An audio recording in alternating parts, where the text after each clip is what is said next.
خوف سرایت کرونا ویروس مردم روسیه را به ذخیره نمودن غذای مورد اعتماد در دوره‌های بحرانی جلب نمود.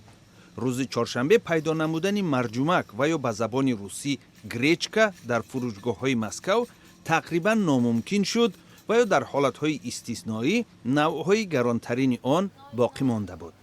به قول کارشناسان هرگاهی که در سابق اتحاد شوروی و یا روسیه معاصر مشکل و بحران پیش می آید، روزها به ذخیره نمودن مرجمک می شتابند. Дело в том, что вот гречка, она является такой чрезвычайно важной. مرجمک از مواد مهم مورد نیاز استعمال کنندگان وطنی به شمار می رود.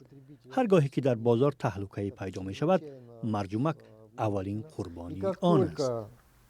Мы знаем, возникают какие-то, сказать, тревожные моменты на потребительском рынке. Вот первой жертвой вот этой паники падает именно гречневая крупа. مردم روس عادتاً مرجمک را در آب جوشانیده همراه با مسکه و شیر و یا با گوشت و نوع‌های گوناگون سبزوات استعمال می‌کنند. Гречка нам нужна, это как источник. ما مرجمک نیاز داریم. آن سرچشمه آهن است. آدم باید مثل آهن نیرومند باشد. از این رو مردم مرجمک می‌خرند تا دست و پایشان مثل آهن باشد. این است که ما به مرجمک احتیاج داریم. فروشگاه ها باید بیشتر مرجمک آرند ولی کارشان خیلی سست‌تر است.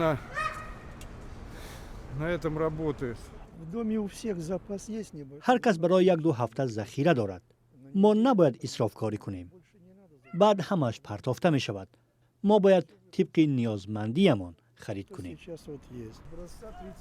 خبرگزاری‌های روسیه اطلاع می‌دهند که با افزایش خبرها درباره سرایت کرونا ویروس در فروشگاه‌های این کشور کمبود مرجمک، شکر و روغن مشاهده می‌شود.